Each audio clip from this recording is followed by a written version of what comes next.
नमस्कार सभी को अर्थशास्त्र के महत्वपूर्ण प्रश्न। आइए शुरू करते हैं। भारत का पहला बजट किस वित्त मंत्री ने पेश किया था? तो इसका सही उत्तर हो जाएगा ऑप्शन बी, आर के षणमुखन चेट्टी ने। और आपको बता दें कि यह स्वतंत्र भारत का पहला बजट 26 नवंबर 1947 को पेश किया गया था, लेकिन गणतंत्र भारत का पहला बजट 28 फरवरी 1950 को जॉन मथई द्वारा पेश किया गया था। दोनों डेट को आप याद रखिए, इंपॉर्टेंट हैं। तो नेक्स्ट क्वेश्चन है, भारतीय बजट का संस्थापक किसे कहा जाता है? तो इसका सही उत्तर हो जाएगा ऑप्शन सी, जेम्स विल्सन को, जिन्होंने 1860 में भारत के लिए प्रथम बजट पेश किया था। नेक्स्ट है, भारत में सर्वाधिक बार बजट पेश करने वाले मंत्री कौन हैं या कौन थे? तो इसका सही उत्तर हो जाएगा ऑप्शन ए, मोरारजी देसाई। और इन्होंने सर्वाधिक 10 बार बजट पेश किया। इसके बाद पी चिदम्बरम जी ने 8 बार संसद में बजट पेश किया। आप चाहें तो नोट डाउन कर सकते हैं। नेक्स्ट है, भारत की पहली औद्योगिक नीति कब बनाई गई? ऑप्शन देकर आंसर दीजिए। तो इसका सही उत्तर हो जाएगा ऑप्शन ए, 1948 में। नेक्स्ट क्वेश्चन है, भारत का सबसे पहला शेयर बाजार कौन सा है? तो इसका सही उत्तर हो जाएगा option A, Bombay stock exchange यानी BSE, जो कि 1875 से लागू है या फिर 1875 में ओपन हुआ था। नेक्स्ट है, नेशनल स्टॉक एक्सचेंज का मुख्यालय कहाँ है? तो इसका सही उत्तर हो जाएगा ऑप्शन बी, मुंबई में। अगला है, शेयर बाजार के कारोबार को नियंत्रित एवं विनियमित करने के लिए निम्नलिखित में से कौन सी संस्था उत्तरदायी है? तो इसका सही उत्तर हो जाएगा ऑप्शन ए, SEBI सेबी यानी security exchange board of India. यही स्टॉक मार्केट पर अपनी लगाम लगाए रहती है। नेक्स्ट है, हरित क्रांति से किस फसल के उत्पादन में सर्वाधिक प्रभाव पड़ा? तो इसका सही उत्तर हो जाएगा ऑप्शन बी, गेहूं की फसल पर। नेक्स्ट है, राष्ट्रीय कृषक आयोग की स्थापना किसकी अध्यक्षता में हुई?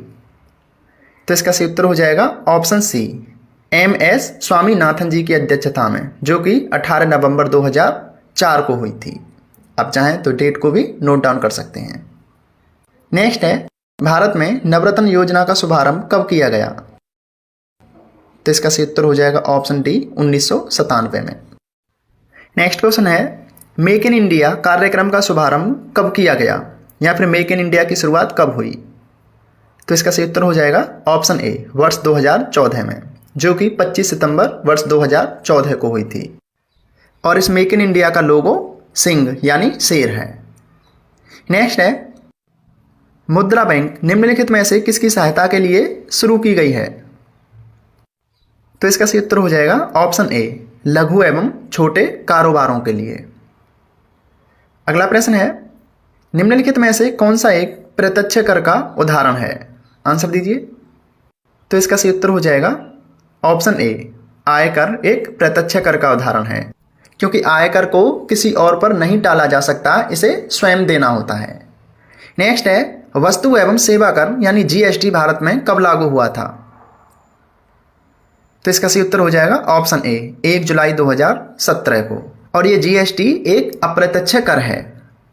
नेक्स्ट है, भारतीय रुपए को चालू खाते में पूर्ण परिवर्तनीय कब घोषित किया गया? तो इसका सही उत्तर हो जाएगा ऑप्शन ए, 1994 को। नेक्स्ट है, ब्रिक्स बैंक का मुख्यालय कहाँ है? तो इसका सही उत्तर हो जाएगा ऑप्शन ए, शंघाई में। और ये शंघाई चीन का एक बड़ा शहर है। और आपको बता दें कि इस ब्रिक्स समूह की स्थापना 16 जून 2009 को की गई, जिसमें कि 5 देश मुख्यतः हैं, ब्राजील, रूस, इंडिया, चीन और दक्षिण अफ्रीका। और इसका मुख्यालय शंघाई में है। आप चाहें तो जानकारी को नोट डाउन कर सकते हैं। और आपके एग्जाम में इन ब्रिक्स देशों से भी क्वेश्चन बन सकता है कि निम्नलिखित में से कौन सा देश ब्रिक्स का सहयोगी देश नहीं है? तो उसमें आपको 3 ब्रिक्स के देश दे देगा और उसमें एक अदर दे देगा। तो आपको ये 5 नाम याद रखने हैं, ब्राजील, रूस, इंडिया, चीन और दक्षिण अफ्रीका। ये ब्रिक्स के महत्वपूर्ण 5 देश हैं। नेक्स्ट क्वेश्चन है, विश्व बैंक का मुख्यालय कहाँ है? तो इसका सही उत्तर हो जाएगा ऑप्शन ए, वाशिंगटन में, जो कि USA में है यानी संयुक्त राज्य अमेरिका में। और इसकी स्थापना जुलाई 1944 में की गई थी। नेक्स्ट है, यूरोपियन संघ का मुख्यालय कहाँ है? ऑप्शन देकर आंसर दीजिए। तो इसका सही उत्तर हो जाएगा ऑप्शन बी, यूरोपियन संघ का मुख्यालय ब्रुसेल्स में है, जिसकी स्थापना 1993 में की गई थी। और ये ब्रुसेल्स अथवा ब्रसेल्स बेल्जियम देश की राजधानी का नाम है।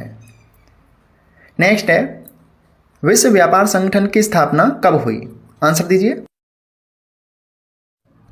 तो इसका सही उत्तर हो जाएगा ऑप्शन ए, 1995 में, जो कि 1 जनवरी 1995 को की गई थी। और इसका मुख्यालय जेनेवा में है, जो कि स्विट्जरलैंड में है। आप चाहें तो जानकारी को नोट डाउन कर सकते हैं। नेक्स्ट है, बैंक निम्नलिखित में से किस पर ब्याज अर्जित करते हैं? आंसर दीजिए। तो इसका सही उत्तर हो जाएगा ऑप्शन बी, ऋण पर, यानी कि क्रेडिट पर, जिसे आमतौर पर लोन भी कहा जाता है। बैंक लोन देता है और फिर उस पर ब्याज अर्जित करता है। नेक्स्ट है, इनमें से किस दर पर भारतीय रिजर्व बैंक वाणिज्य बैंकों से उधार लेता है? तो इसका सही उत्तर हो जाएगा ऑप्शन सी, रिवर्स रेपो दर पर। और जिस ब्याज दर पर भारतीय रिजर्व बैंक वाणिज्य बैंकों को उधार देता है उसको रेपो दर कहा जाता है, और अगर वाणिज्य बैंकों से उधार लेता है तो उसे रिवर्स रेपो दर कहा जाता है। दोनों को अच्छे से समझ लीजिए, इंपॉर्टेंट है। नेक्स्ट है, निम्नलिखित में से किस परिस्थिति में मांग का नियम असफल हो जाता है? तो इसका सही उत्तर हो जाएगा ऑप्शन ए, निम्न स्तरीय वस्तुओं पर, जिनको घटिया वस्तु भी कहा जाता है। और मांग का नियम कहता है कि वस्तु की कीमत बढ़ती है तो उसकी मांग घट जाएगी, और उसकी मांग घटती है तो उसकी कीमत बढ़ जाएगी। लेकिन निम्न स्तरीय वस्तुओं पर यह नियम लागू नहीं होता। नेक्स्ट है, जिस बाजार संरचना में केवल एक ही विक्रेता होता है उसे क्या कहा जाता है? तो इसका सही उत्तर हो जाएगा ऑप्शन बी, एकाधिकार। जिस बाजार में सिर्फ एक ही विक्रेता हो उसको एकाधिकार कहते हैं। लेकिन जिसमें बहुत सारे विक्रेता हों उसे पूर्ण प्रतियोगिता बाजार कहा जाता है। नेक्स्ट क्वेश्चन है, यदि किसी अवधि में सरकारी खर्च सरकारी राजस्व से अधिक हो तो निम्नलिखित में से क्या स्थिति होगी? तो इसका सही उत्तर हो जाएगा ऑप्शन ए, इसे बजट घाटा कहा जाएगा। मतलब कि हमारा खर्च ज़्यादा है और आय कम है तो इसे घाटा कहा जाता है। लेकिन अगर यह देश के स्तर पर हो तो इसे बजट घाटा कहा जाएगा, क्योंकि इसमें राजस्व कम है और व्यय अधिक है। और इसी प्रकार की व्यवस्था को घाटे की वित्त व्यवस्था भी कहा जाता है। नेक्स्ट क्वेश्चन है, तो अगर पूछा जाए कि घाटे की वित्त व्यवस्था क्या होती है, तो घाटे की वित्त व्यवस्था में हमेशा व्यय आय से ज़्यादा होगा, यानी कि खर्चा ज़्यादा होगा और उसमें प्राप्तियां कम होंगी। तो अगला प्रश्न है, निम्नलिखित में से किस पुस्तक को समाजवाद की बाइबल कहते हैं? तो इसका सही उत्तर हो जाएगा ऑप्शन बी, दास कैपिटल।